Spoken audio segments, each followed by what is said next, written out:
Hello, everyone. It's Bible story time again with Aunt Miriam. Our Bible story for today is entitled Strangest Voyage in History. Borne up on the raging waters, the ark was swept forward by fierce tides and howling gales on the strangest voyage in history. Only a vessel of the strongest construction and finest workmanship could have withstood the stresses and strains of those first few days and nights when, with awful earthquakes, all the fountains of the great deep were broken up and the floodgates of heaven rained down their deadly deluge. There was nowhere for the ark to go, no harbor anywhere, for all the high hills that were under the whole heaven were covered. So it just drifted hither and yon, rolling and tossing this way and that as the terrific currents were going and returning. Rising to meet one giant comber, it would plunge down again into the throe of the waves, only to meet another towering white cap rushing toward it. Again and again, it must have been struck by huge walls of water that swept over it from stem to stern. Floating trees and logs must have been a constant peril. That it didn't capsize and sink is a miracle. Conditions inside were hard to endure. The violent movement, the lack of light and fresh air. Worst of all was the uncertainty, the endless wondering how it would all end. Big as the ark was, Noah and his family were the only passengers. There was room for hundreds more, but nobody else chose to come aboard. And now, all those who had refused to come were drowned. Everybody, men and women, boys and girls. In all the wide world, no trace of life was left. The old world had completely disappeared beneath billions of tons of water, and all flesh died that moved upon the earth, both men and cattle and the creeping things and the fowl of the heaven, and they were destroyed from the earth. And Noah only remained alive, and they that were with him in the ark. How God must have watched over the ark through this whole fearful experience. Did you ever stop to think how much it meant to him?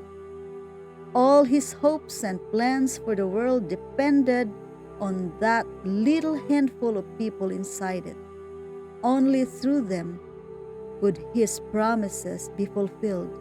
Only through the somebody in that storm-tossed ship could the seed of the woman ever bruise the serpent's head.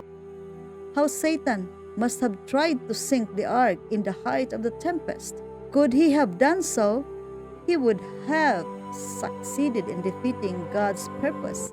But the ark did not sink. Miraculously, it rode out the storm. And God remembered Noah and every living thing and all the cattle that was with him in the ark. And the rain from heaven was restrained, and the ark rested upon the mountains of Ararat. Yet even after the ark had touched ground, there was still no land to be seen, only water, water everywhere. The cessation of movement, the increasing stillness, the fact that there were no more big waves hitting the sides, told Noah that the worst of the flood was over and that the water must have been gone down. And the waters decreased continually until the 10th month. In the 10th month, on the first day of the month, were the tops of the mountains seen. What a day was that! And what a shout must have gone up, and all 8 of them at the welcome sight. Land! Land!